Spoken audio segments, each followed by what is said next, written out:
naman tayong i-vlog ngayon. So ang i-vlog natin ngayon is umorder na naman ako at i-install natin. So samahan niyo ako, i-unbox natin yung product.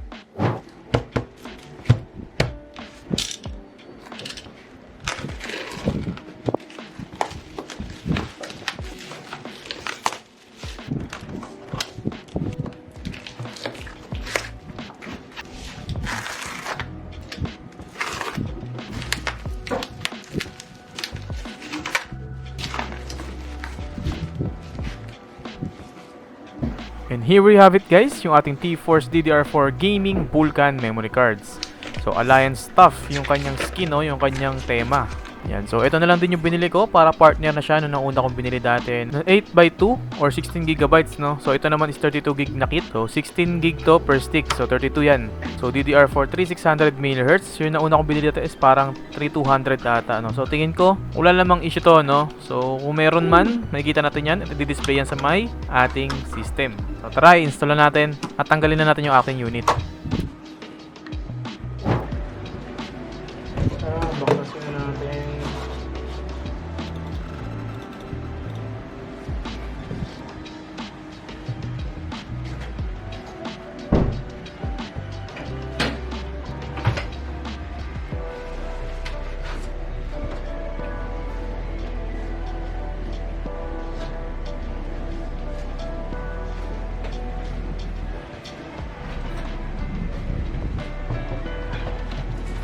As you can see guys, nakaharang yung ating liquid cooler dito sa ating RAM, no? So ang hirap silipin ito dito, so maalikabok na lang. Sige, ako muna yan, basta kabit muna natin.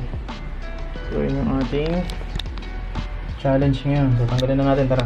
Pwede naman siguro yung fan na lang siguro. Yung fan na lang tanggalin natin. So ito yung GPU para safe. Para hindi natin tanggalin yung radiator.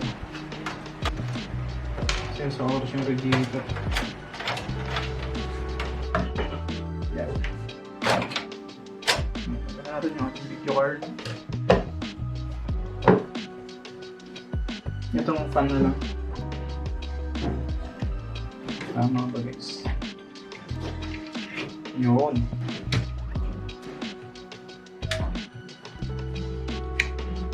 Alright.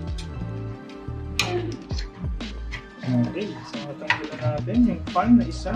Kaya natin ito sa tulok. So finally, may clearance na tayo, no? Pero yan. Ito yung ating memory cards. Yan, nakasilip. At may sticker din na libre. Yan, so pinarehas ko na lang yung bili ko, no? Yung design nila, same na lang din. Ayoko kasi ng RGB para sa RAM. Medyo mapapamahal pa tayo. Dali na lang sa performance, no? Kaya sa RAM, sa RGB. Okay, so natanggalan natin. Yan yung ating dalawang stick. 16GB 16GB 16GB to guys, na per stick. So 32GB tong dalawa na to. Ayan, it's going in. So much better siguro kung dito sa unang step ba, or hindi ko na maalala kung ano itong RAM natin na isa. Tingnan na natin kung anong hertz nito. So ito yung ating luma, no? Ayan, so ito yung ating 3200. Naku po, 3600 pa naman itong ating 16GB.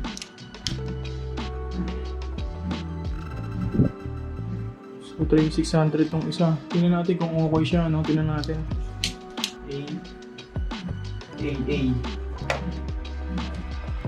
A1. Okay, yan yung dulo.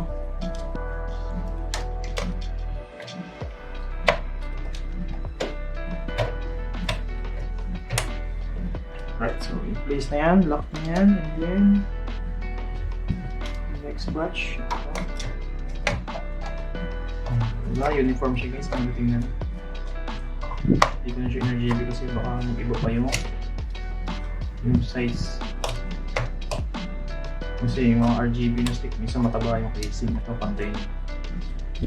So, 4 siya na. So, bali, ilan na ang ating total na sticks? Yan. So, 4 yan. Install na natin. So, sana mag-work, no? 4 na yun sila dyan. Yung ating dark flash na liquid cooler. Nandiyan na rin. So, medyo malumi yung ating case. Next time ko na linisin yan. Fan. So, ano ba ito nakakapit niya? Alam niyo ba guys? Ang tarang naman yan.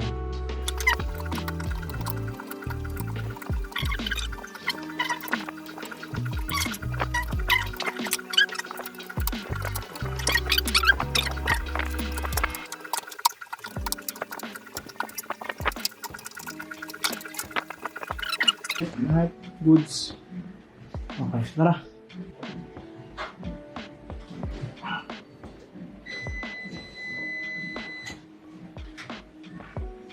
Uy, di gumana.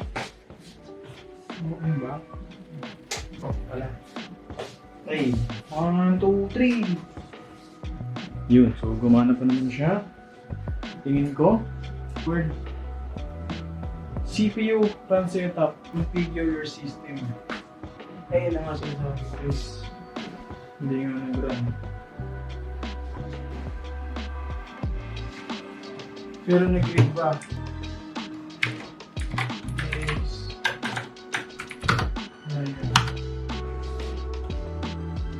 Uy, bumilis guys ah. Bilis na. Ayan, so mukhang nabasa na siya guys. Sa speed na lang talaga ayusin natin later. Ayan, so yung aking speed is nasa 49 gig na yung ating RAM. So 48 gigabytes yung ating RAM. So ayan,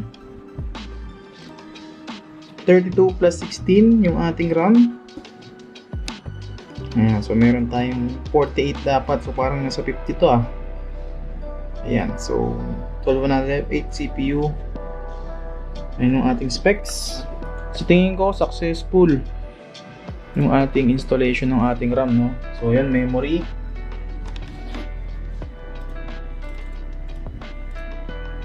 Okay, so try natin magbukas ng software. Premiere. Kasi naglalagay yung Premiere ko dito guys kapag nag-edit ako. So, tingnan natin kung bumilis nga siya.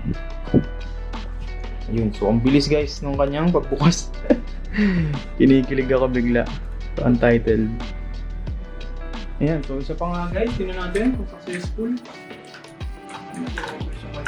So, feeling ko bumilis siya, no? Ayan, mabilis din niya mag-loading. So, nakatagal na talaga dito guys pagka 16 gig lang na max out niya natin. So, ito. Buksan natin yung editing file ko.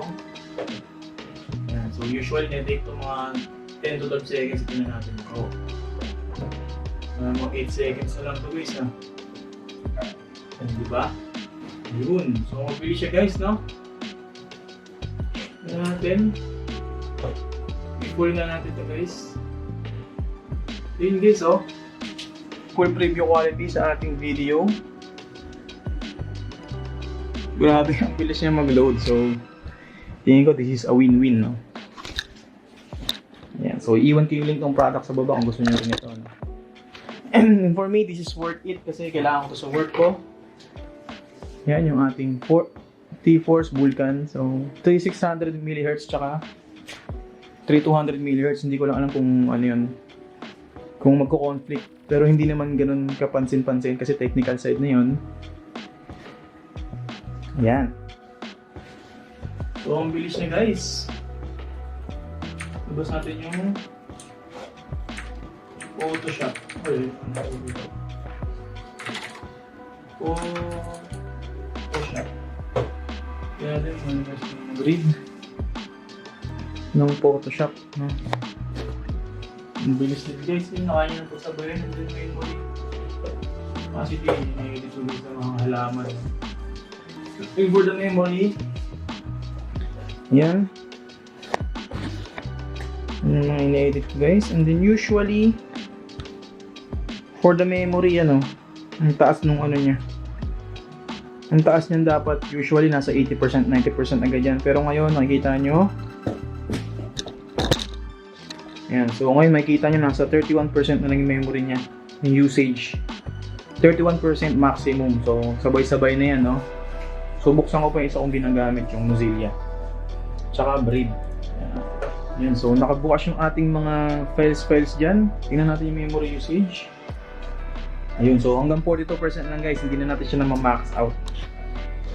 Yan. So, I'm happy for this upgrade na nag-upgrade ako, no? Yan. So, kailangan ko talaga yan. Since ngayon, ang sunod nating upgrade, yan. Ito na guys. Yung nakikita nyo, no? Yan. Yung ating local PCs, puno na rin. Yung game drive, puno, pero magbabawas ako niyan. Game drive lang naman yun. Pero importante dito guys, yung ating data file. Yung ating data storage. So 6 TB, mapupuno ko na, wala pang 6 months or 1 year. Yung game drive, dali lang yan. Grabe. So yun yung next nating upgrade for HDD, no? Storage tayo, next upgrade. And yun lang guys ang ating video for today. So nag-install lang ako ng RAM, and then konting configuration lang. So mamaya check ko pa, no? And kung may mga questions kayo, comment down below. I'll try to answer that. So, converse tayo dyan, no? Ayan, so tatry kong i-upload pa iba ko pang vlog na pending ko. So, marami pa akong kailangan i-edit na pending. No? So, natigil kasi ako sa pagbablog. And then, yun lang. Iiwan ko yung link ng product kung gusto nyo. So, sulit na sulit, guys. Vulkan T-Force. So, hindi to sponsored, ah. Ayan, so, preferred ko lang kasi yung aking RAM is ganoon na rin yung itsura. So, yun na lang din yung binili ko, no? Hindi na siya yung RGB. So, ayoko kasi ng RGB for the RAM. Kita nyo naman yung aking set. Fully RGB na yan, pati ba naman yung RAM, di ba? Ayan. So, yun lang guys. Kita-kits tayo sa susunod ng video. Peace!